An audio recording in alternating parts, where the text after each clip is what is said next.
Got it? Testing. All right. Well, good evening, everyone. Is everyone having a good time? All right. That's what we like to hear.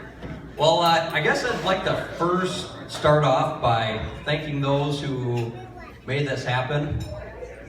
Jeff and Lorraine, and Dick and Lois. Thank you very much for helping put all this together and emptying your pockets at the same time.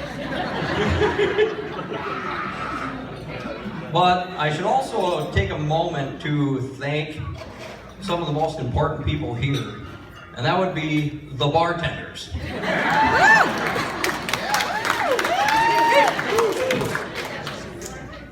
So, as you may know, Joe has been, I'm Dane and I am the best man, by the way, for those of you who don't know me. And so Joe has been the brother from another mother since I was about 13 years old. And the first day that I met Joe, I came home to tell Bonnie that I had met this Joe guy.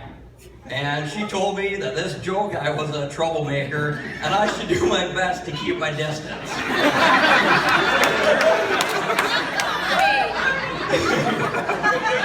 Turns out that was a different Joe. Yeah. It seemed to work out all right. So, as many of you know, Joe likes to hunt geese, ducks, pheasants, deer, turkeys, gophers. He likes to go fishing, pigeons, you name it. Joe likes to go hunting. And Joe in particular seems to like to hunt geese a lot, as you can see up here. All the bridesmaids have geese, and Brandon Spear is going to be our Joe for the night. So I'm going to describe for you the journey of Joe Rebstock to find Jenna through the eyes of a goose. So, Joe began his journey as a young gosling in Morton, Minnesota. On any given day, Joe can be found with his flock of goslings at the local watering hole. The Morton Buck.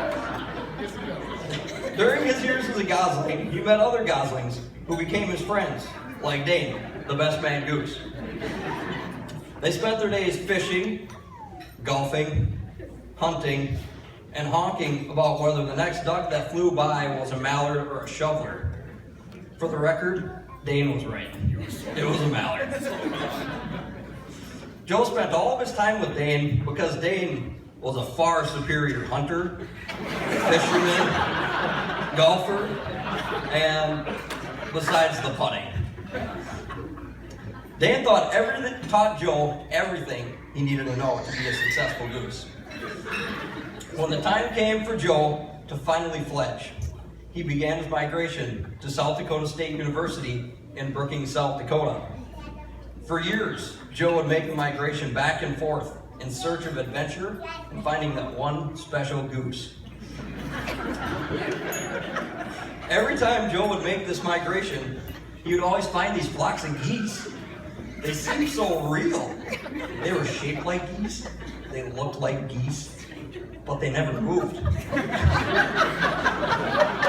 up close, they were really hard and had bad paint jobs.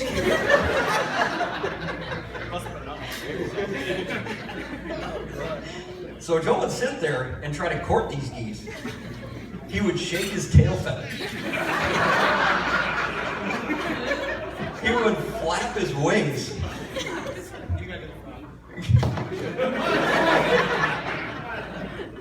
And stick out his long neck.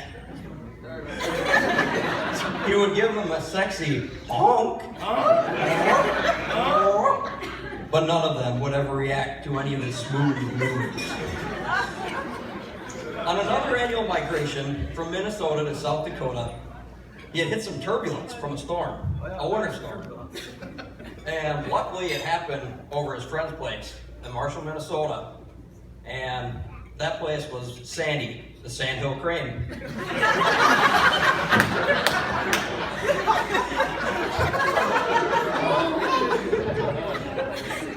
He walked into Sandy's desk, and there amongst the other cranes was a beautiful, smart, and all-around perfect goose. He had finally come into contact with the real Lady Goose.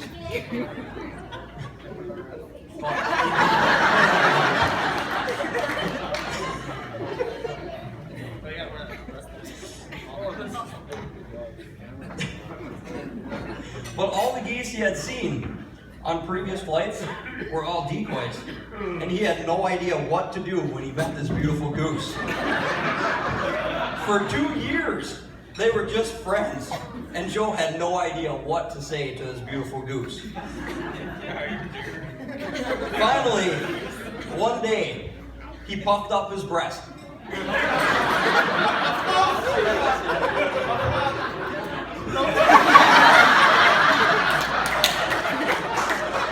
He stood up tall.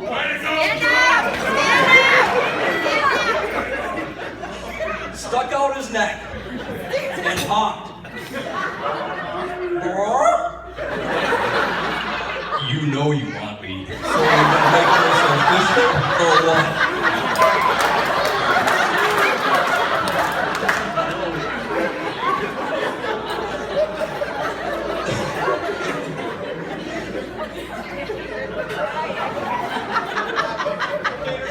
From that moment on, Joe no longer migrated alone. He had found his lifelong mate. Today, she baited him in with her stunning looks, trapped him in a nest in Redwood Falls, Minnesota, and banded him for life.